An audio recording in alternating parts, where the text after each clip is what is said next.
Olá pessoal, sejam bem-vindos a mais um vídeo aqui do canal Plataforma Moretti. No canal são apresentados assuntos referentes à engenharia agrícola. Meu nome é Lucas Erhard, sou graduando em agronomia e hoje trago para vocês esse vídeo referente ao efeito da compactação do solo no fluxo e retenção da água. A água disponível para as plantas depende não apenas da quantidade aplicada via precipitação ou irrigação, mas principalmente da forma como o solo armazena e conduz essa água. Em condições ideais, o solo atua como um reservatório poroso com capacidade de reter água suficiente para as plantas e, ao mesmo tempo, permitir o seu movimento em direção às raízes. No entanto, quando o solo é compactado, seja por tráfego excessivo de máquinas, manejo inadequado ou pisoteio animal, sua estrutura é alterada de maneira crítica. A compactação modifica diretamente dois parâmetros-chave do sistema solo-água, o fluxo e a retenção. Isso tem impacto direto na infiltração, no escoamento superficial, na drenagem e, sobretudo, na disponibilidade hídrica para as plantas. Nesse vídeo, vamos entender os mecanismos hidrofísicos envolvidos, os prejuízos causados pela compactação e as alternativas técnicas para mitigar esse problema. O solo é um sistema trifásico: sólidos, partículas minerais e matéria orgânica, água e ar. Entre as partículas sólidas existem espaços chamados poros, que podem ser classificados em macroporos, responsáveis pela condução de água em regime saturado, e microporos, que retêm a água por forças capilares. A porosidade total de um solo depende de sua densidade e de sua textura. Solos bem estruturados com baixa densidade aparente, entre 1 e 1,3 gramas por centímetro cúbico, apresentam um equilíbrio adequado entre macroporos e microporos. A compactação aumenta a densidade aparente e reduz a porosidade, afetando principalmente os macroporos. Isso ocorre porque os agregados do solo são pressionados e colapsam, tornando o sistema menos permeável. Como consequência, a água infiltra mais lentamente, acumula-se na superfície ou escoa lateralmente, e a redistribuição interna também é prejudicada. A densidade crítica varia com a textura em solos argilosos, valores acima de 1,4 gramas por centímetro cúbico já são considerados limitantes para o desenvolvimento radicular e para o movimento da água.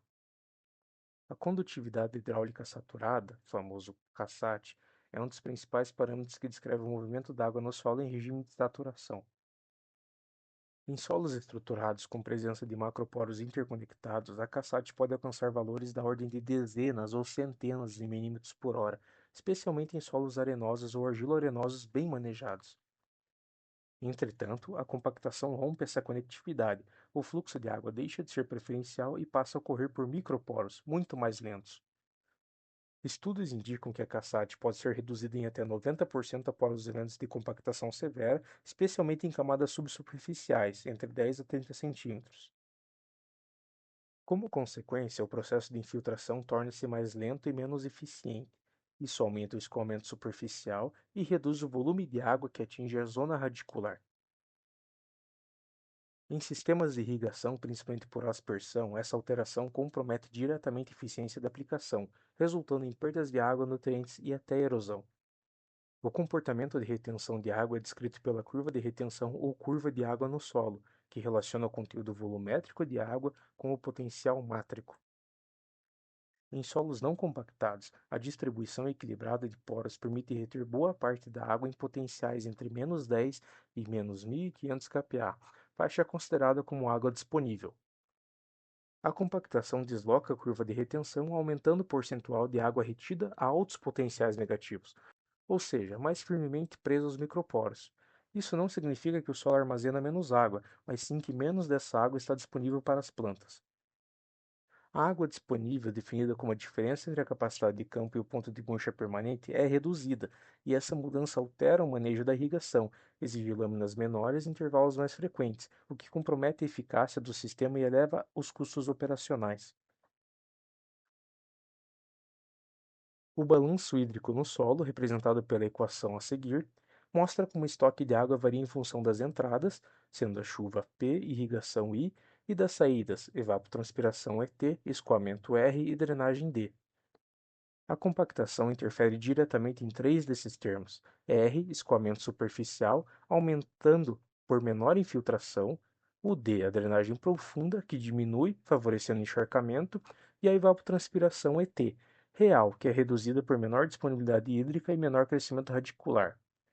Assim, mesmo com boa precipitação ou irrigação, a planta pode sofrer déficit hidráulico. A eficiência do uso da água no sistema solo-planta-atmosfera é reduzida, tornando o manejo hídrico mais impreciso e menos sustentável. Corrigir ou prevenir a compactação exige estratégias integradas de manejo físico, biológico e mecânico. A subsolagem é indicada para romper camadas adensadas, principalmente entre 20 e 40 centímetros de profundidade. Deve ser realizada com solo em condições de umidade adequada, entre 60% e 70% da capacidade de campo, para evitar o polimento das paredes dos sulcos.